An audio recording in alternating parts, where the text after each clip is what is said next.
नमस्कार. कधी विचार केला आहे का की काही लोक आयुष्यातल्या मोठ्यात मोठ्या संकटातूनही कसे काय बाहेर पडतात? आज आपण त्याच एका गुप्त शक्तीबद्दल बोलणार आहोत. ती शक्ती म्हणजे स्थितिस्थापकत्व, ज्याला इंग्रजीमध्ये रेझिलियन्स असं म्हणतात. कन्फ्युशियस यांचं हे वाक्य बघा किती अचूकपणे स्थितिस्थापकत्वाचं सार मांडतं, नाही का?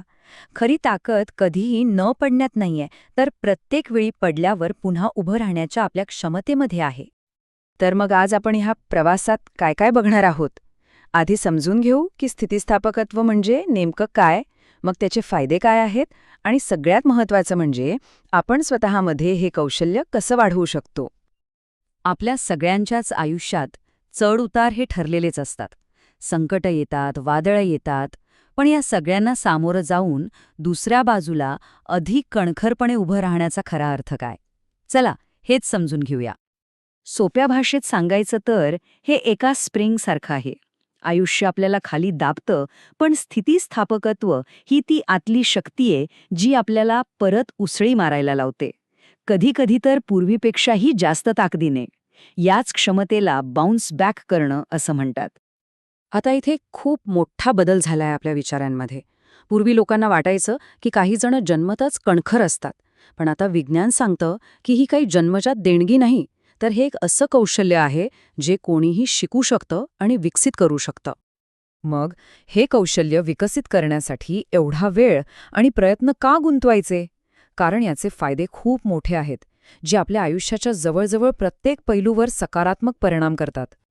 म्हणजे बघा, चांगलं मानसिक आणि शारीरिक आरोग्य, भावनिक स्थिरता, ताणतणावावर मात करण्याची क्षमता, इतकंच नाही तर जास्त उत्साही आणि आनंदी आयुष्य, मजबूत नातेसंबंध, हे सगळं एका परिपूर्ण जीवनाचा पाया आहे, नाही का?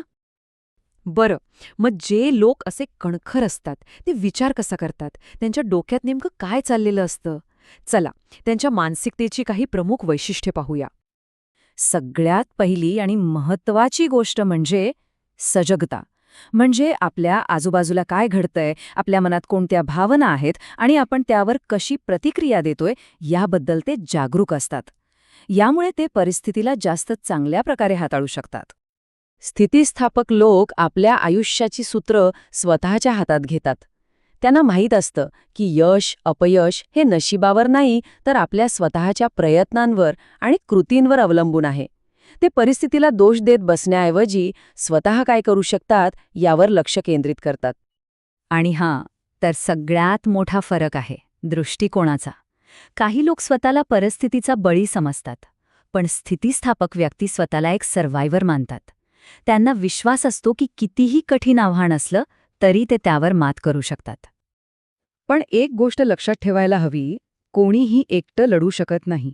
स्थितिस्थापकत्वाचा आणखी एक महत्त्वाचा आधारस्तंभ म्हणजे आपली माणसं, आपले मित्र, आपलं कुटुंब. कठीण काळात हाच भावनिक आधार आपल्याला ताकद देतो.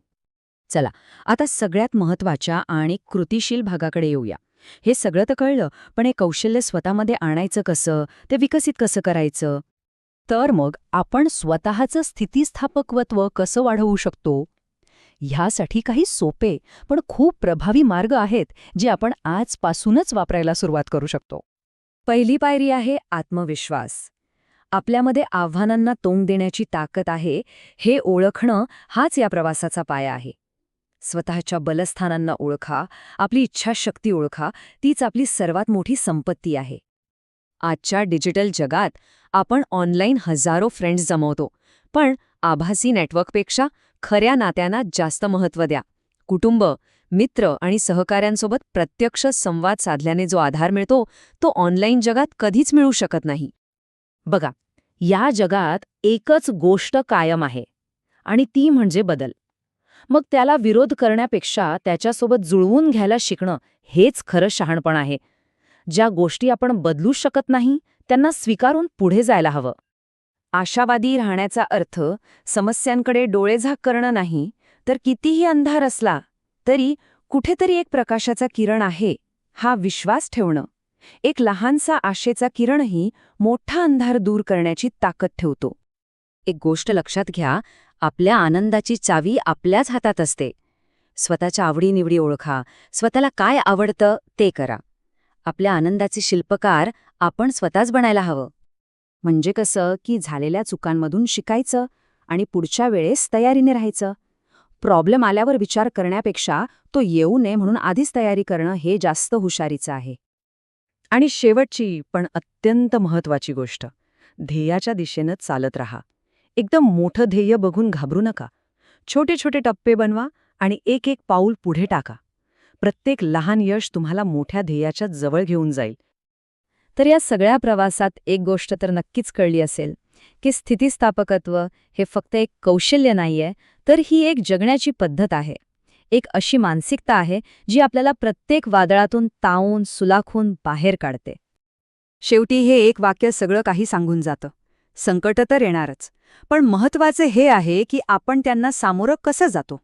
आपली मुळं जितकी घट्ट असतील तितकी आपण वादळातही टिकून राहू. जाता जाता आम्ही आपल्याला एका प्रश्नासोबत सोडून जात आहोत.